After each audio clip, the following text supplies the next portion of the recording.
Oi, gente! Hoje é dia da dica da semana e a dica é sensacional. Eu vou falar hoje de uma das maiores e mais inventivas bandas de rock dos anos 90. Estou falando do Morphine. Se você curte esse tipo de conteúdo sobre cinema, música e livros, inscreva-se no canal, ative o sininho para receber as notificações. Eu tenho quadros novos de segunda a sábado. E queria deixar um grande agradecimento a todo mundo que assina e apoia o meu site de jornalismo cultural andrebarcinski.com.br. Galera, é por causa de vocês que eu consigo fazer inclusive esse canal aqui. Muito obrigado.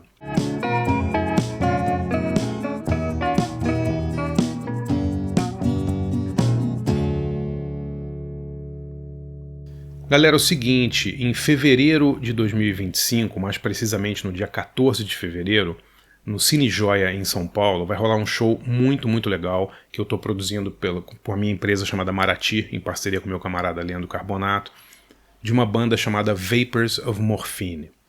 Quem é o Vapors of Morphine? Vapors of Morphine é a banda liderada pelo Dana Colley, que é saxofonista da excepcional banda Morphine, uma das mais legais aí dos anos 90, e eu queria hoje contar um pouco da história do Morphine para vocês. O Morphine surge no finalzinho dos anos 80 em Cambridge, ali na região da Grande Boston, ali na costa leste dos Estados Unidos, e foi um trio formado originalmente pelo Dana Colley, o saxofonista, né, pelo baixista e cantor Mark Sandman e pelo batera Jerome Dupree. Eles faziam um som, galera, tão diferente da época. Quando a banda estourou, no início dos anos 90, estava rolando nos Estados Unidos o grunge, né? O grunge de Nirvana, de Ted, de Pearl Jam, de Soundgarden. E outras bandas que estavam surgindo na época, Smashing Pumpkins, Rage Against the Machine, eram todas bandas bandas pesadas, basicamente, né? Que usavam guitarras distorcidas, assim, e que tinham uma influência muito grande de rock de garagem, punk, metal. O Morphine era muito diferente disso. O Morphine era um trio muito minimalista, que fazia uma mistura assim de blues com rock, com uma pegada de jazz. Né? Eles eram todos músicos muito bons, e eles faziam uma música minimalista, espartana, assim, que tinha uma pegada de rock, mas não tinha guitarra. Né? A banda, como eu falei, era saxofone, com o Dana Colley, o baixo do Mark Sandman, inclusive um baixo de 2 cordas só que ele tocava, e a bateria, era só isso. Eles não tinham mais nada. Então, assim, era um som que, na teoria, é muito vazio, digamos assim, mas quando esses três tocavam juntos, galera, era uma coisa realmente espetacular.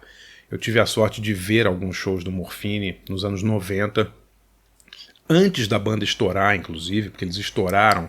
Só para não falar errado, o disco deles que estourou, o Cure for Pain, é de 93, é isso mesmo. Eles estouraram em 93 com o Cure for Pain, só tem 5 discos o Morphine. E eu tive a sorte de vê-los em lugares muito pequenos, assim, tocando para 100, 150 pessoas. Era um show muito legal. Eles tocavam músicas, paravam no meio, improvisavam, tinham músicas que eles estendiam, faziam covers. Era uma banda, realmente, os músicos eram muito legais. E era muito diferente do que estava rolando no rock alternativo daquele período. O Mark Sandman, que era o compositor e letrista da banda, ele teve uma outra banda antes chamada Treat Her Right, que fez certo sucesso ali na costa leste dos Estados Unidos, mas ele estava um pouco cansado da coisa do rock de guitarra básico, guitarra baixa e bateria. Ele queria fazer uma coisa diferente. E o Mark Sandman era um explorador, né? Tanto musicalmente quanto na própria vida. Ele teve uma vida muito interessante. Era de uma família muito problemática ali da região ali de Boston. Ele viajou o mundo inteiro e ele meio que foi um andarilho, assim. Ele passou inclusive um bom tempo no Brasil. Eu não sei o que o Mark Sandman fez no Brasil, mas ele morou um bom tempo no Brasil. Inclusive, ele volta para os Estados Unidos depois de vários anos. Ele foi pescador no Alasca. Ele andou pela América Central, ele andou pela América do Sul inteira. E ele passou esse tempo no Brasil, ele fica doente no Brasil. Eu não consegui descobrir exatamente o que ele teve no Brasil. Eu acho que foi um problema renal muito sério.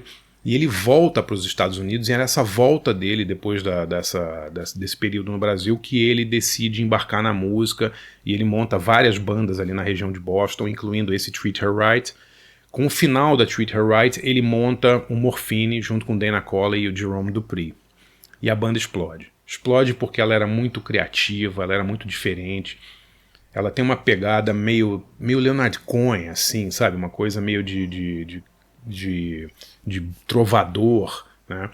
Ao mesmo tempo, músicas muito pegajosas no bom sentido, assim. Você ouve as músicas que o Morphine gravava, elas eram músicas que ficavam na sua cabeça, né? E o som da banda era muito diferente do que estava rolando, era um som muito legal, muito pra cima, muito instigante, assim. Nunca foi uma grande vendedora de discos, né, a Morphine. O Morphine nunca explodiu como Nirvana, como Soundgarden e tal. Mas ela é uma banda muito cultuada, né? Eu vou indicar aqui na descrição um documentário muito legal que chama Cure for Pain, que é a história do Mark Sandman e do Morphine, tem com legenda em português, inclusive. E é um filme bonito porque tem depoimentos do Ben Harper, depoimentos de um monte de gente que tocou com o Mark Sandman, que conheceu o Mark Sandman, e eles falam muito dessa novidade que foi o Morphine nos anos 90. Eu falei aqui da vida de andarilho, explorador do Mark Sandman, mas o que fica claro por esse filme também é que ele teve uma vida familiar muito, muito dura. Ele é o primogênito de 4 irmãos, na verdade era ele mais dois irmãos e uma irmã. Os 2 irmãos dele morrem em circunstâncias trágicas, assim, acidentes terríveis e tal. Então ele carregava dentro dele uma tristeza também, e isso meio que passava um pouco para as músicas dele. Eram músicas muito contemplativas, muito sensíveis, assim. Ele era um grande letrista, assim. As músicas do Morphine são muito, muito bonitas. O Morphine grava 5 LPs, na verdade 4 LPs, né? O Good em 92, o Cure for Pain em 93, que é um descasso. Depois ele grava o Yes em 95 e o Like Swimming em 1997. E aí acontece uma tragédia, né? A banda vai fazer uma excursão na Europa e em 1999, especificamente, deixa eu ver o dia aqui para não falar besteira, 3 de julho de 99, eles vão tocar num vilarejo chamado Palestrina, ali perto de Roma, um lugar lindo, maravilhoso, assim, vão tocar num festival de rock e jazz. E no meio do show, o Mark Sandman cai desacordado no palco, a banda vai ao socorro dele e ele morre de um ataque do coração no palco. É levado ainda pro hospital e tal, mas ele morre tocando. Ele tinha 46 anos de idade.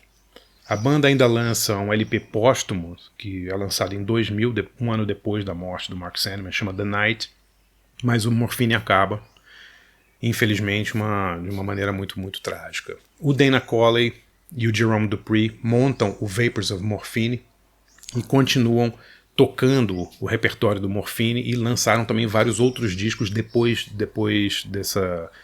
que o Mark Sandman morreu. Então essa banda que está vindo ao Brasil, ela é liderada pelo Dana Coley, que é o saxofonista original do Vapors of Morphine, e os shows são sensacionais, galera. É o repertório basicamente dos 4 primeiros LPs do Morphine, músicas sensacionais, e é uma chance única aí, né, de ver uma banda que toca um repertório desse grupo tão amado aí dos anos 90 e que fez parte aí da adolescência de muita gente, né. O Morphine era uma banda que tocou muito na MTV, tocava em rádios e tal, apesar dele ter essa configuração, digamos, de instrumentos aí bem mais ligados ao jazz, né? Saxofone, baixo e bateria. Então é isso. Ouçam muito Morphine, explorem a discografia do Morphine, que vale muito a pena ver. O Vapors of Morphine vai tocar no Brasil em fevereiro de 2025. Eles fazem um show no dia 11 no Auditório Araújo Viana, em Porto Alegre, e no dia 14 de fevereiro eles tocam no Cine Joia, em São Paulo. Você pode comprar os ingressos no link aqui abaixo. É uma oportunidade única de ver uma banda tocando esse repertório sensacional de uma das bandas mais amadas dos anos 90. Espero vocês lá, vai ser um grande, grande show. Se você curte esse conteúdo sobre cinema, música e livros, conheça e assine meu novo site de jornalismo cultural, andrebarcinski.com.br. É lá que eu concentro todo o meu trabalho de jornalista cultural hoje. Eu faço cursos, debates, workshops, publico 18 a 20 textos inéditos por mês. Você tem acesso ao acervo gigantesco de mais de 250 horas de vídeos de cursos que eu já dei, desde cursos sobre a história do cinema, como fazer roteiro, a vida de vários cineastas e sobre gêneros musicais e gêneros cinematográficos. e também um acesso ilimitado a mais de 600 textos que eu escrevi exclusivamente para o site. Conheça lá andrebarcinski.com.br, acho que você vai gostar. Valeu, galera, até amanhã.